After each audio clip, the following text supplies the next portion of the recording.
আজিৰ দিনটো এনেকুৱাকৈ মাংস খাবলৈ আমাৰ ইয়াৰ বহুত হেঁপাহ। সেইকাৰণে জানেনে, সি কেইদিনমান আগতেই এই বস্তুটো অৰ্ডাৰ দিছিলে মাংস জ্বলাই খাবলৈ। বস্তুটোৰ নাম কিবা বাৰ্বিকিউ হয়। মই ইমান ভালকৈ অসমীয়া নামটো নাজানো, সেইকাৰণে আপোনালোকক ক'ব পৰা নাই আৰু আনি লৈ আমাৰ ই চেক কৰি আছে, চাইছেনে। আৰু মই জেচমিন, আপোনালোকে চাই আছে জেচমিন মিনি ব্লগ। সকলোবোৰ এনেদৰে ধুনীয়াকৈ কাটি লৈ আৰু ইফালে মাংস জালুক আৰু নিমখেৰে ধুনীয়াকৈ সানি থৈছিলোঁ অলপ দেৰি। তাৰপিছত ষ্টিক্সবোৰত ধুনীয়াকৈ সোমাই ল'লোঁ আৰু সেই সকলোবোৰ বস্তু বাহিৰত ধুনীয়াকৈ টেবুল এটাত ওচৰতে লৈছোঁ, যাতে আমাৰ ই খোজাৰ লগে লগে মই দিব পাৰোঁ। আৰু জুই জ্বলাই লৈ আমাৰ ই একদম লাগি গ'ল ৰষ্টিং কৰিবৰ কাৰণে, চিকেন ৰষ্টিং।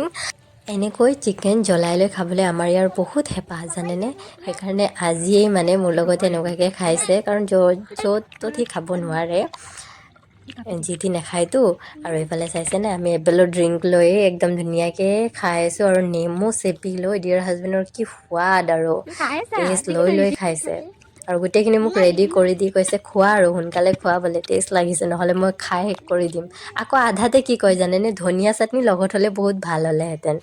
আৰু মই লৰালৰিকৈ গৈ এই ধনিয়া চাটনিৰ যোগাৰ কৰি লৈছোঁ। আৰু ধনিয়া চাটনি পাই একদম মানে লগে লগে খাই শেষেই কৰি দিলে। আৰু মই পিছত লাষ্টত আলু কেইটামান আনি লৈ সেনেকুৱাকৈ পুৰি কথা পাতি পাতি খালোঁ। আৰু আজিৰ ৰাতিটো বহুত ধুনীয়া গৈছে, আশা কৰিছোঁ আপোনালোকৰো ভালেই গৈছে। আজি